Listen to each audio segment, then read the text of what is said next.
Hey, how's it going? So today I'm going to talk about, let me just show you, and I don't have to tell you all of that business. Is that visible? Tried to write it bigger. I'll bring it closer.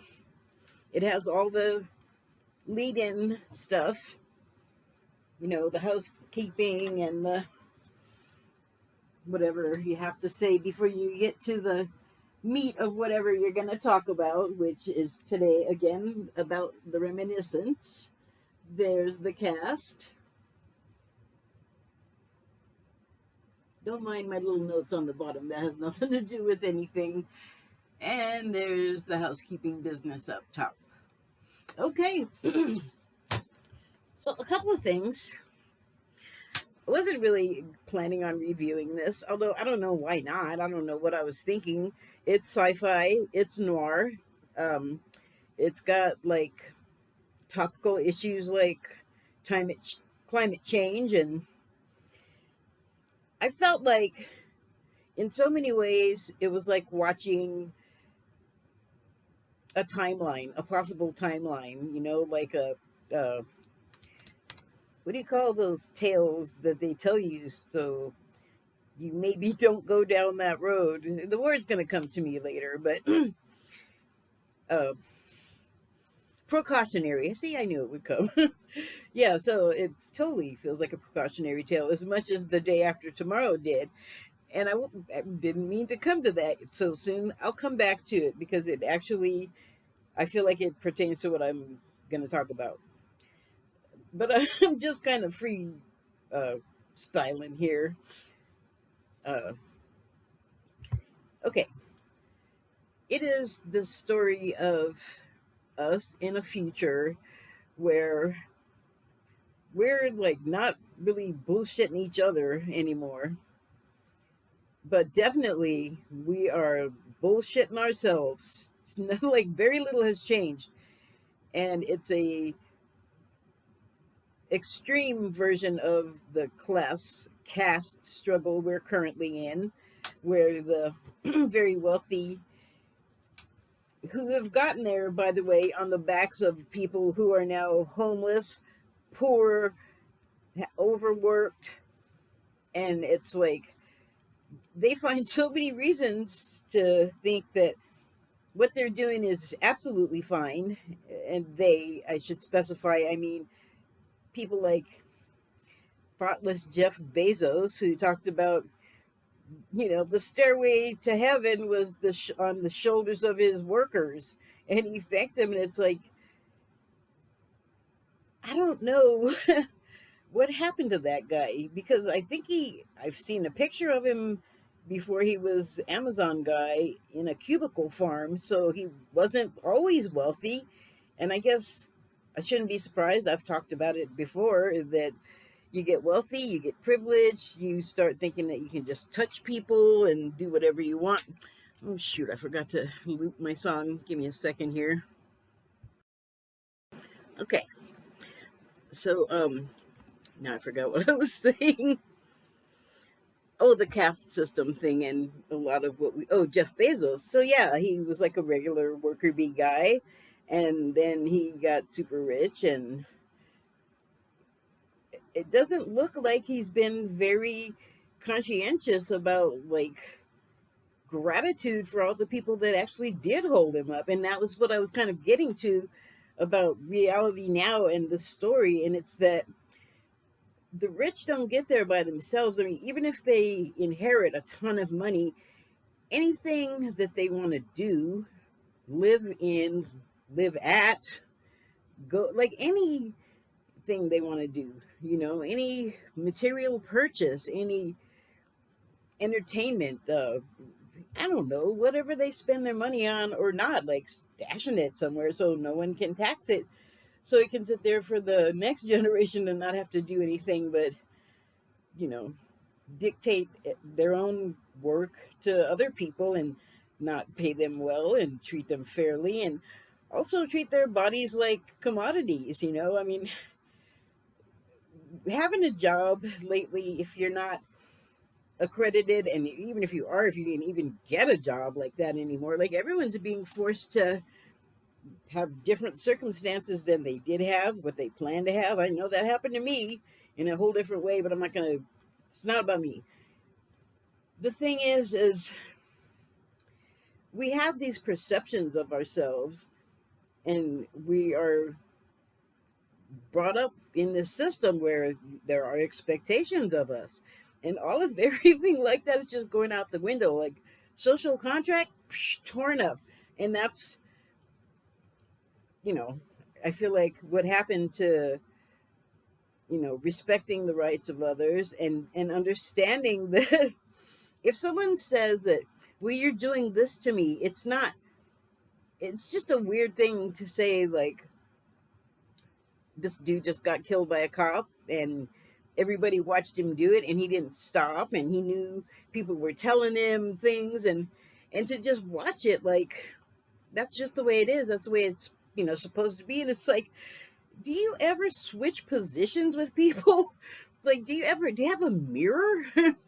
And we just, like, don't do that. We haven't been good at it in my lifetime. In fact, I it's been rare, isolated cases, but as a whole, like, I was just watching the news yesterday, and, well, not the news, alternative news, but they were reading a statistic that said that, like, a black person, like, just, I don't even want to talk about statistics. Just, you've seen it on camera, people getting killed, very few people even venturing a comment about the behavior of the cop, certainly more inclined to reinforce that system. They added like millions, billions, whatever, to this new infrastructure bill, whatever. Like, they can put that in there, but they can't put in a $15 minimum wage. And it's so crazy. It's like, oh, see, this is why I didn't want to come on right away, because I can't, like, settle my thoughts about all that other stuff. But if I can get any idea across, it's that the really wealthy people hate the poor people, and they don't see that it's a direct result of their own actions, that the system is so lopsided and so emotionally, empathetically just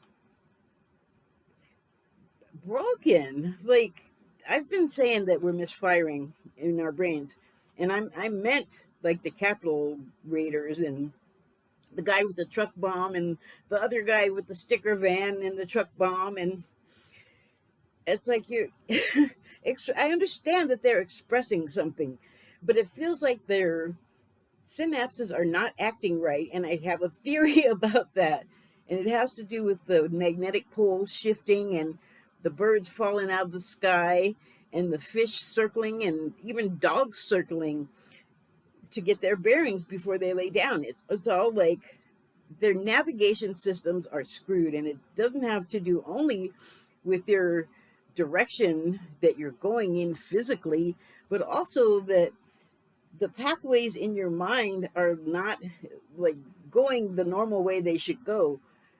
And I'm thinking,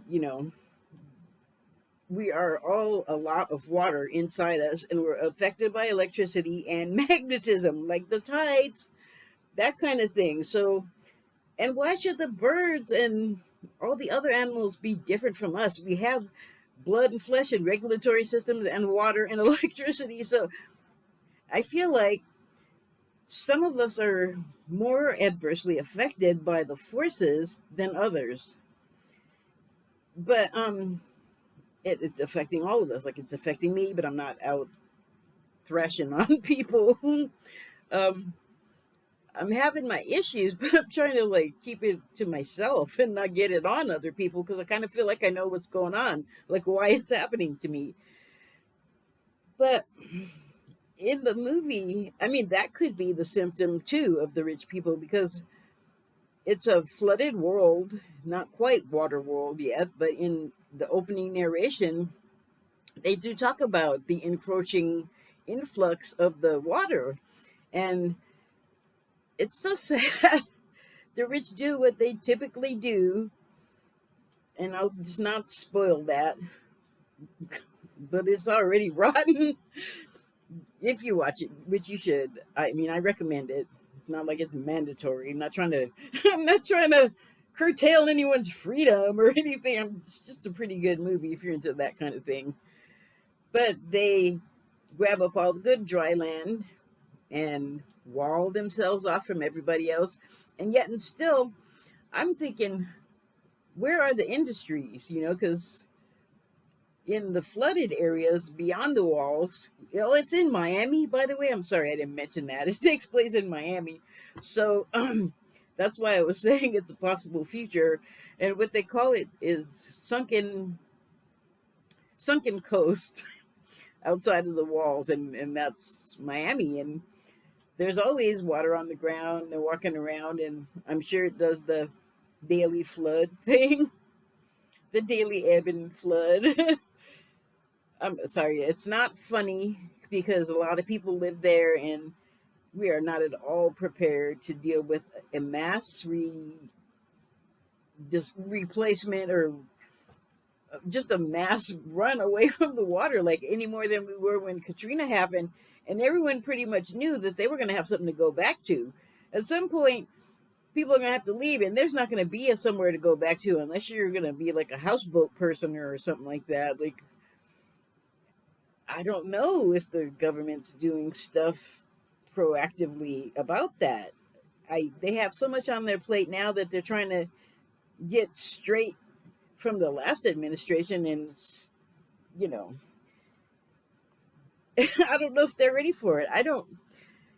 I read a lot of reporting from a lot of places, and one thing I don't hear is preparations for a mass move of people because of some climate disaster. Where is that? That's going to be up to us. Like, we need us, not government people, us people like me, like in a wheelchair with a cat and no car. Like, I got to figure something out. I got to be ready for this. And I wouldn't expect help from the government if it's bad, or rich people. Like, they don't want to help now.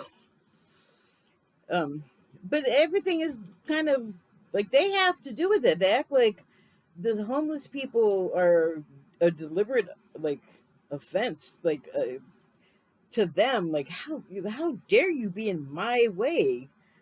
Well, who are you? You could lose everything in a moment too, and nobody.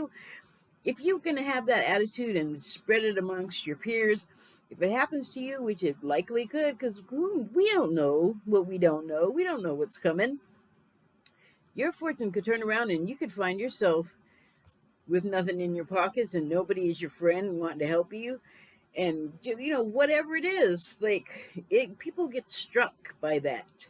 And I the reason why I say it's a lot of the fault of the wealthy is because they don't want us to have things like healthcare or a home, or, you know, they don't want to change anything to make it so that, you know, in this rent deal where they don't want to do moratoriums because they don't want to, like, they don't want to mess up the property owners. And of course, they shouldn't just be shat upon, but they shouldn't be more important than, like, them getting paid should not supersede people having nowhere to live and no way to pay for it and nothing to do about it and no help.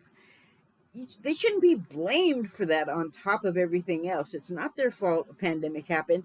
It's not their fault that forces in this country that have infiltrated and taken over our government basically don't want to let it not be easy for us. They want to collect on our debt to insurance companies and hospitals, and they want to charge, you know, everything. Like, you're already, if you need an ambulance, you're already in bad shape.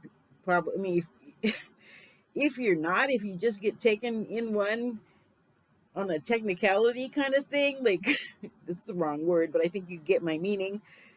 You still got to pay buku out your snoot for that, you know? I mean, when you do have to pay. And it's so uneven, you know, like, people with money have all the health care they want. people with a good enough job that gives them insurance, gives them, I don't know if all of it, but a lot more than if you're getting nothing. And if you don't get paid very much and you have to then buy insurance and it's for multiple people, and you're not just buying insurance then, and you got to pay for everything that you get through the insurance, like each other separate thing. Do you hear that?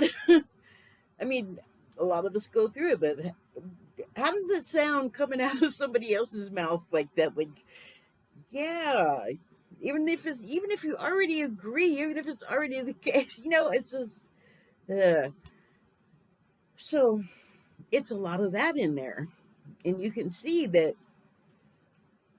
in that timeline, people put up with it for a long time, as we have in ours, and things have gotten really bad, and we got to be on the side of ourselves and not on the side of what's been telling us to do forever.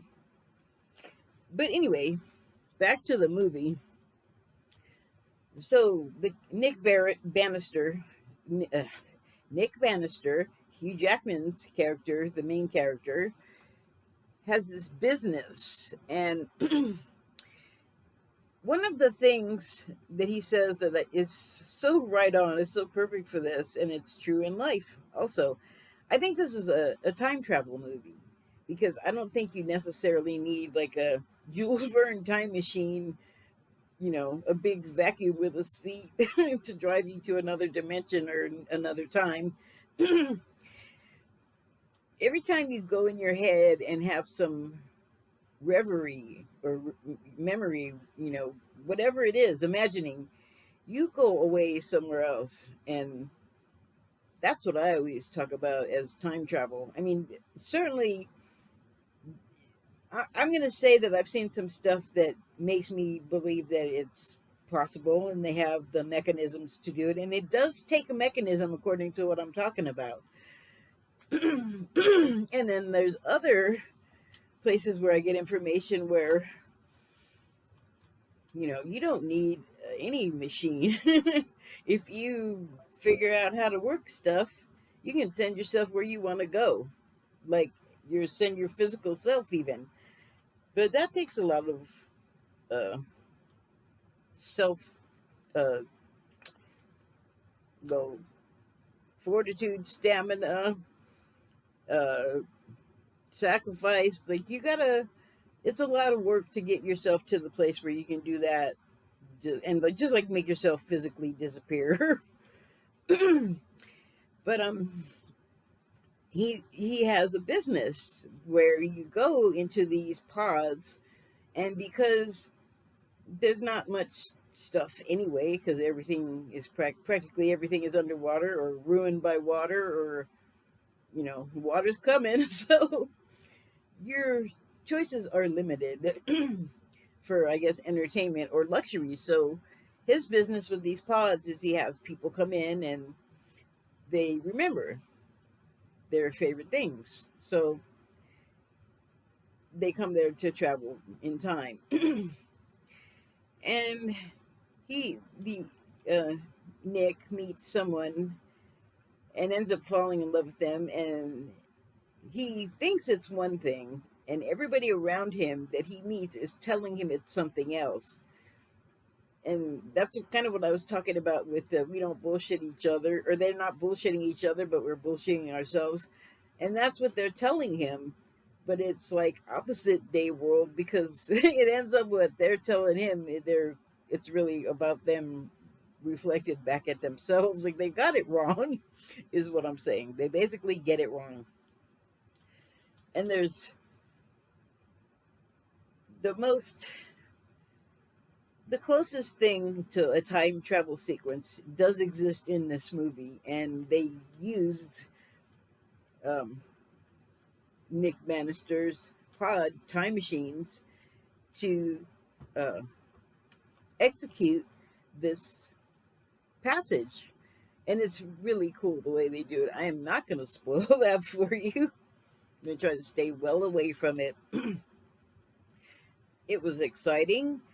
It was interesting. I mean, I actually have watched it 3 times now, just because I wanted to watch it again and again. And just to, like, kind of absorb it as much as possible in my mind. You know, I had some questions though. Like, how come?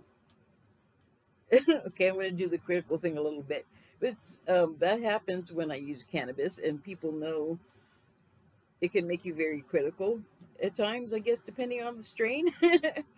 But I was wondering, like, how come Nick Bannister's clothes just stay so nice and new in good condition? Like, I've walked around with leather boots and they don't stay all perfect and nice after repeated dunkings.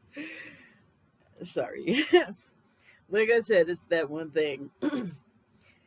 So, I guess that's it. I recommend you watch it. And I just gave you my takeaway. It sort of kind of goes around the actual, what the movie is. I drug way more out of it than a superficial viewing or a first viewing with like no. Never mind, that ain't right either. Just, I don't know. If you'd like to see it, enjoy it. I thought it was pretty good. Thank you and good night. Oh, oh. Okay, I'm gonna know how to work this thing. Bye bye.